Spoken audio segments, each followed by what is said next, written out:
Hello and welcome to this session of Entrepreneurship Essentials. Our today's topic is value proposition.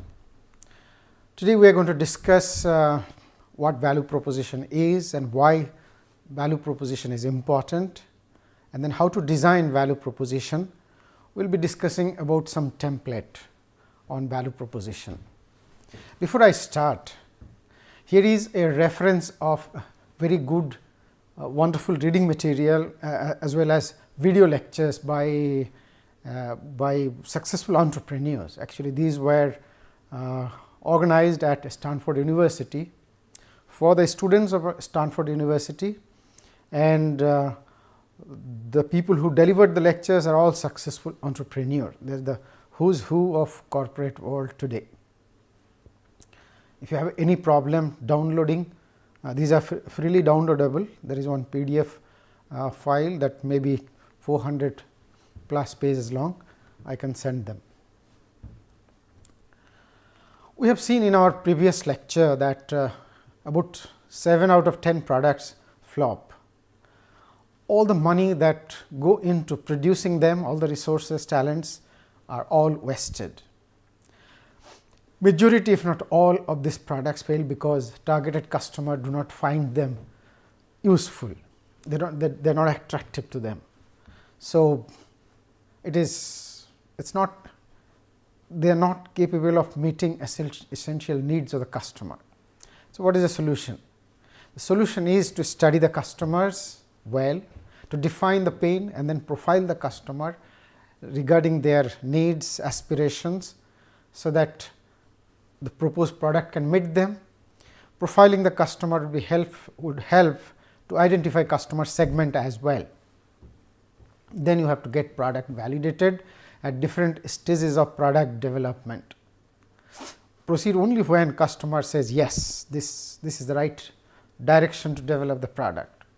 But one point of caution is that if you are talking to the same customer again and again, chances are very high that the bias of single set of customers will lead to a biased product, which will be suitable for a very small segment of the people. So it is better that you talk to diverse groups of people at different stages or in every stage, so that you have a holistic picture about the entire segment of the customers. Part of solution is fail fast, fail easily, early, and then fail forward, as Maxwell said. So learn from failure, start over, and then start with new experience and new initiative. That is how successful people actually did. In the process, suppose an idea is destined to fail. If it fails at the early stage, you save a lot of money, resource and time. So you can start all over again, and then eventually you become successful with limited investment. Otherwise, money will be all exhausted, energy will be exhausted. So eventually you call it quit. Whereas applying this process, you gradually become successful. Step by step process of developing product with customer validation. Now, value proposition. Value proposition represents the sum total of favorable features of your product or service that customers would perceive as value for their money. Meaning, they will see that your product is superior compared to whatever are available in the marketplace, both in terms of features and cost, meaning price. Your value proposition would give a sufficient reason for customers to prefer your product over that of competitors. Here is a definition. It is a kind of verbose, but I will restrict reading them out. Value proposition is the sum total of benefits, as I said, and these are some representative list of features that customer normally consider while making a purchase decision. So it is very important that we know all of them, or maybe many more of them, to get feedback about customers, to what do they think about whatever we are offering as regards all these features that define competitive advantage of product. Then designing a value proposition. Obviously, from the previous slide and slides actually, value proposition is to be carefully crafted, explaining advantages.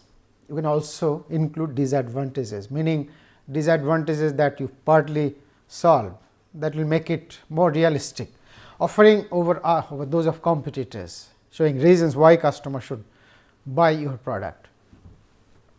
Furthermore, all employees, including salespeople as well as operation people, even customer at the counter, should be familiar, should be completely clear about value proposition, so that they can convey the value proposition to the customer. In fact, this is very critical, because many a times when people are interacting with customer, they might very well say casually that this is better because of this, forgetting the most valuable element of your value proposition. That is very important. That is deciding factors for customers to make a decision to buy your product. Detailed profiling of customer would help actually understand them better, including economic, social, cultural, intellectual, everything else. So you can plan the features that they may like, and some of the features that you think good but they may not like. Rich people will like some features, whereas middle class may not like those features, which are more related to esteem rather than usefulness. So it's very important to know their background. Value proposition is at times highly revealing to the founders. Even founders themselves should know what are their the features that they are offering to the customers, what constitute value proposition, so they can compare their products with customers. In fact, importance of value proposition can never be overemphasized. It should be a written document, so that you also do not kind of forget to follow and prepare yourselves on a regular basis to build the product that is going to be a winning product. So keep it in writing. Well, so long I have been insisting, and maybe during all my lectures in the past, insisting that it's always important to find a product market fit. And how do you get a product market fit? Means how do you know that you have a product market fit is by getting feedback from customer, feedback from potential customers, from friends, and from smart people who are successful businessmen perhaps. But then it's very important to know that many people, even customers, not just smart people, even customers may not have the same vision as yours, and they may not be able to look into the future and understand that if this product is available, how they are going to react. Many of the products were developed when customers did not have any idea before the product was in their hand. The moment the product was in their hand, they started thinking that they cannot live without that product. BlackBerry, for example, when it actually emerged into the market, many big people, even Barack Obama once said that I cannot live without my BlackBerry, something like that. Oprah Winfrey also said the same thing. You can Google and you will find them. So it's very important to know that when you have a cutting edge or breakthrough idea that is going to change the world, change the way people are using products or whatever, be careful that there is every possibility that people may not share the same vision, but you have to be very sure that you are pretty sure, you are pretty confident that people actually need them. So you may actually be a contrarian on that part, but with confidence that you know that others do not know what you know. So if that is the case, then there is a winning proposition. Reid Hoffman, who actually delivered lectures in Stanford, the the reference that I gave at the beginning explains how very smart people said to them that they must be nuts when they pitched the idea of LinkedIn to them. They said, we don't see how you are going to scale. This is not going to scale. This is a failed product at the beginning itself, but all of us know LinkedIn is so successful today. The same thing is true about Jack Ma, about even Dropbox. When Jack Ma started Alibaba, most people said, you must be crazy. This is as per his own statement. People said, you do not know what is internet and you think you can run a business on internet, so you must be crazy. But then what Alibaba says, that he knew, he could see that future belongs to internet and people will definitely use internet to buy, because that is going to give so much of convenience that even people are not able to visualize.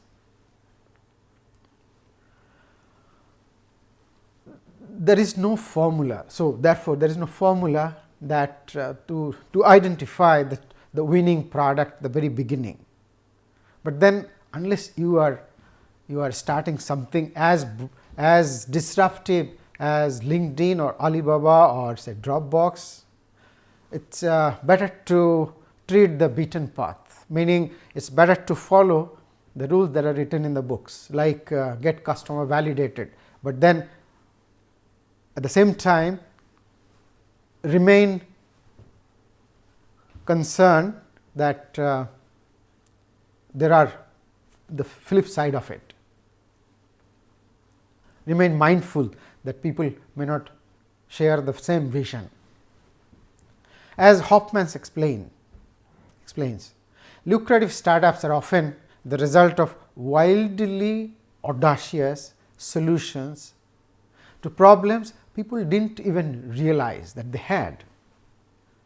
When people, whatever smart, are reflecting on your idea, it is difficult, if not impossible, for them to have the same vision as yours, because people are mostly not so serious. They will not look beyond certain horizon. They have some limitation that, okay, let me, even if they are serious, they will be looking up to some distance. Then they will not, means they will not have the capacity to do, because they are not going to put your pain in their brain or the pain that you are trying to solve into their brain, and then they may not empathize or realize the ultimate benefit. So, because of this short-sightedness, whether you talk to customer or very smart people, you may not have the solution. But at the same time, you should also realize, like say for example, Jack Ma. He is not the smartest of people. I am sorry, I am not undermining his business capability. Now he is one of the most successful businessmen on the surface of the earth. I have strong regard, and if I do not have regards, then I am actually nobody. So, when he started Alibaba, why I say that he was not the smartest guy on the surface of the earth, he failed 30 times in job interviews, and then he settled down in a very naive job in a college, third grade college, that is what he says. So, obviously, he was not the smartest guy, but still he started this, he could see this. So, it is not always necessary that you have to be the smartest of all. You should be able to see, you must have the vision that, okay, this is the problem and people actually need a solution for this problem. Now, how to make value proposition canvas. Value proposition, I said, now we are entering into value proposition canvas. There is one particular template that was propounded by Alexander Osterwalder. Today I am going to discuss about that, and that is the template that most people use. So, value proposition should be normally a succinct one-liner, that is not the canvas, that is a statement, and at the same time it must convey all the message. So Osterwalder actually came up with a canvas that that will enable you to do everything that is necessary to make a wonderful value proposition without really forgetting any element of it, because he has delineated with all necessary items in different blocks. Next slide is that part. This is the canvas that normally people use for making value proposition. So, there are different items into this. Look carefully. On my right, extreme right, is there are two components. One is customer segment, and then the other is the product or service that is being offered, that is to be offered by entrepreneur. So, there are two. The circle is the customer, and the square is the product. Now, look at the circle. Extreme right is the jobs that customers want you to get done, to be done. So, there may be umpteen number of jobs. You may target to do only single job perhaps, and then below the person, the head, is the pains. So, they need a job. Why? Because they want to alleviate some of their pains. So, pain jobs actually alleviate the pain. At the upper part is the gains. So, other than solving the pain, if you can offer something better, that is what their expectation, that give me something more. So, that is the gain. On the left, the square, the bottom part is the pain reliever. So, you come up with something that relieve the pain. Then far left is the product. So, using the product you relieve the pain. At the top is you give something extra, some premium. So, that is the gain creator. A very easy example would be, suppose you are thinking in terms of say providing some antacid tablet. Normally people gobble up antacid whenever they eat something rich, or they feel that they are not doing well, some kind of problem. So, what they do is they keep antacid tablet. A good percentage of people always carry them. Now, most of them know that antacid tablets are not good. You gobble them up regularly to create problems for yourself. So, what you suppose come up with is, say, using natural herbs, you come up with a new antacid tablet that will not have the side effect.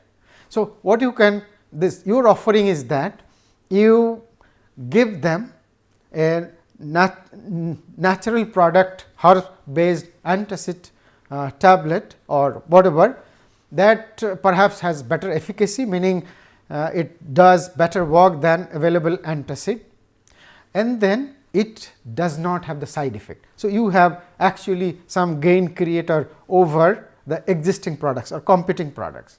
On top of that, you can also create more value by offering something more with the tablet, meaning that may come up with some kind of nutrition or something. Now, so you have a product which is natural, so it has less side effect, and it has better efficacy perhaps. So, it works better, meaning people will not have to consume too many of them, number one. And then how you are going to create gain is, you suppose whatever herbs that you use, perhaps there might be some micronutrient into that, and then in the process you are actually offering them more gain, meaning they are getting nutrient along with the medicine. So, that makes wonderful value proposition. So, that is what the value proposition canvas is. Now, we have another example. This is about taxi aggregator. This is a very nice example, and it is very easy to understand all the elements that are there, because we all feel the pain. So, we can empathize with the target audience, and we can understand or appreciate the gain or the value that the company can bring. So, I took this from Alexander Osterwalder's book, that is the value proposition design. Value proposition design is the title of the book. I have the reference at the bottom. So, we start from the job. Any customer who is looking for a taxi has a job, wants a job to be done, meaning finding a taxi immediately.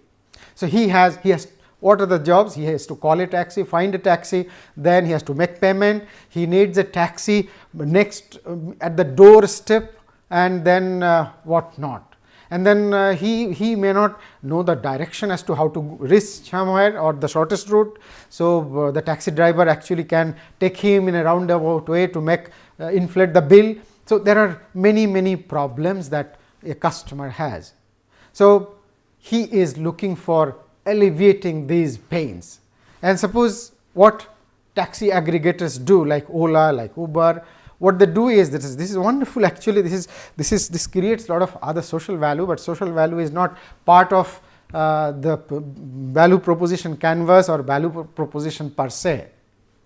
So, what they do is, just you telephone, they have an app, you download the app on your mobile and then you have the solution. So, but just by clicking on the app, they capture your location and immediately they identify a nearest taxi driver who is sitting for giving the job, and with the shortest possible time, without even traveling to the taxi stand, the taxi is in front of you, and this driver is registered with the company. So, you feel safe and there is no cash transaction involved. You can just swipe your card, or you can have a digital wallet or something.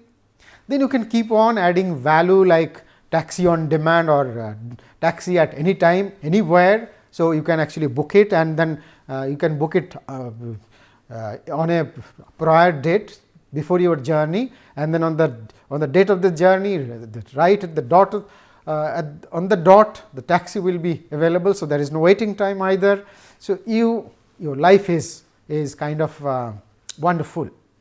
So, that is how business model canvas can help you to put things in the right perspective, and you have the entire value depicted before your investors, before your, of course, customers will not see this, but then what customer will see is this.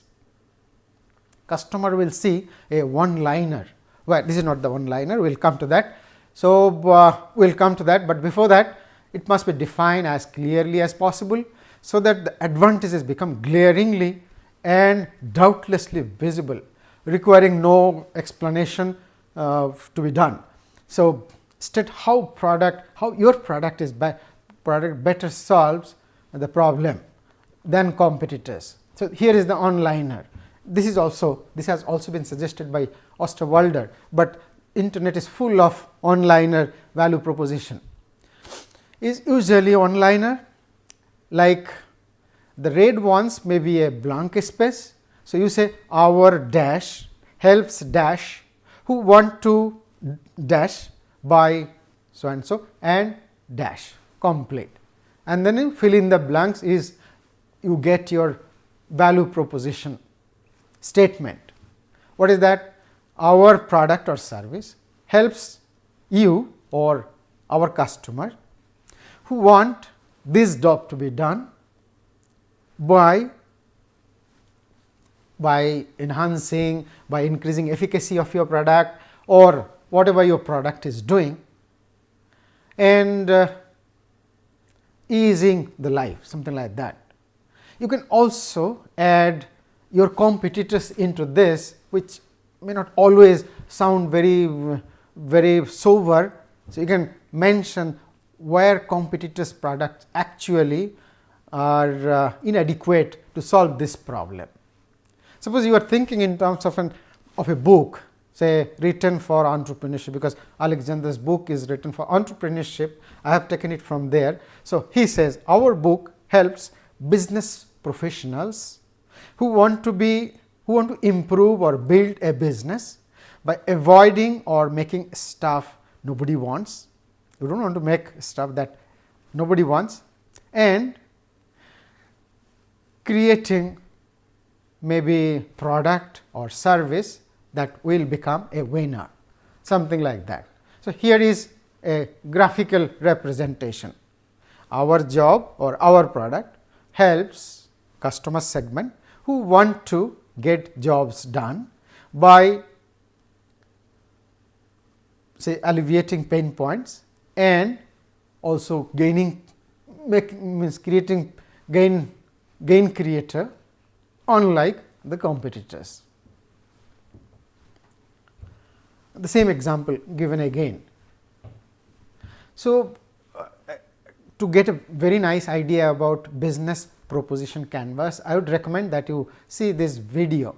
This lecture has been delivered by Alexander Westerwalder. So, enjoy that.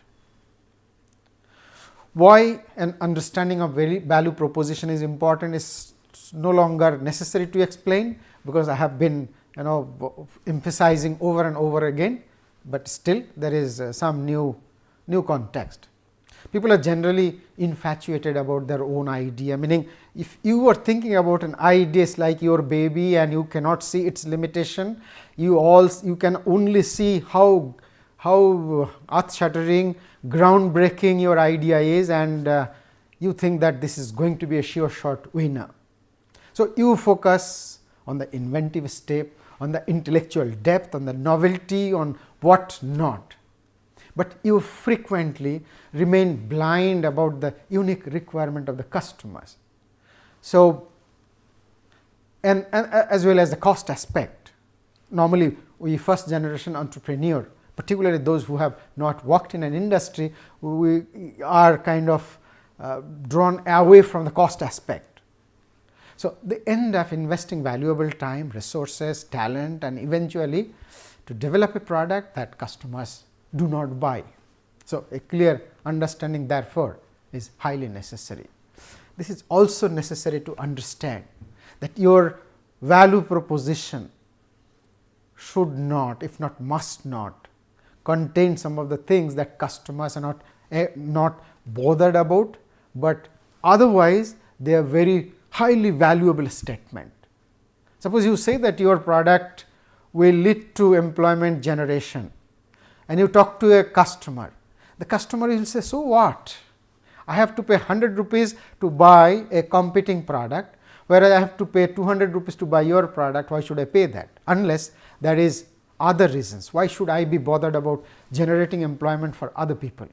So, likewise there may be many statements where customers are not, they do not have any reason to follow any of these items, like say environmental, say green revolution, or say it is friendly, environment friendly. So, these are some of the things that people like. Suppose there is a made in China good and a made in India good. You say that this is made in India, you buy this, but if made in China good is superior in any respect or they are cheaper, chances are very high that even you will buy them. So, you cannot really include those points which are emotional. So, you should include only those that pinches the customer and you are alleviating those pain. And there are free slides here also at slide shares. So, you can see this for supplementing your knowledge. To conclude, to get a winner's perspective on writing a value proposition is very difficult, is a pressing challenge.